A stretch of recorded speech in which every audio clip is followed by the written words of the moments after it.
মাঠে আওয়ামী লীগ যতই সক্রিয় হচ্ছে ততই ডক্টর ইউনূস সরকারের উপদেষ্টাদের হৃদকম্পন বেড়ে যাচ্ছে, তাদের পায়ের নিচ থেকে যেন মাটি সরে যাচ্ছে, তারা ভীষণ আতঙ্ক বোধ করছে।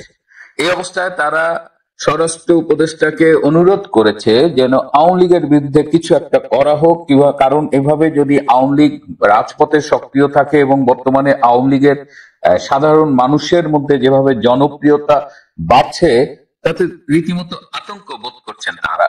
সেই প্রেক্ষিতে 2-3 দিন আগে স্বরাষ্ট্র উপদেষ্টা লেফটেন্যান্ট জেনারেল অবসরপ্রাপ্ত জাহাঙ্গীর আলম চৌধুরী পুলিশের ঊর্ধ্বতন কর্মকর্তাদের সাথে একটি মিটিং করেছিলেন এবং তিনি পুলিশকে নির্দেশ দিয়েছেন যেন আওয়ামী লীগের কোন অবস্থায় কোন নেতা কর্মী মিছিল না করতে পারে, কোনো অ্যাক্টিভিটিস না করতে পারে, এবং মিছিল করলেই যেন অ্যারেস্ট করে।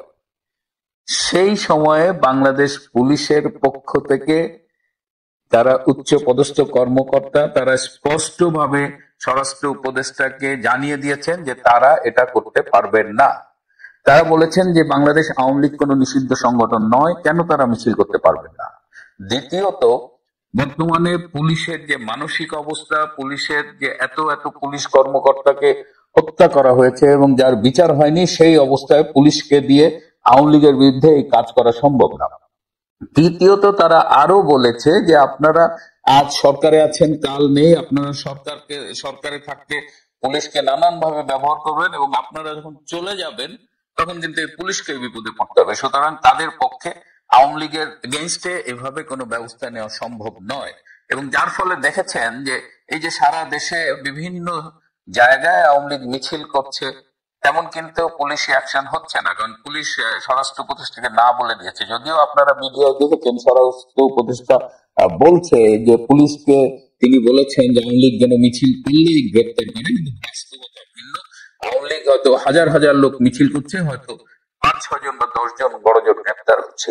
এর থেকেই বোঝা যায় যে বাংলাদেশ পুলিশ এই স্বরাষ্ট্র উপদেষ্টার অন্যায় নির্দেশ উপেক্ষা করছে।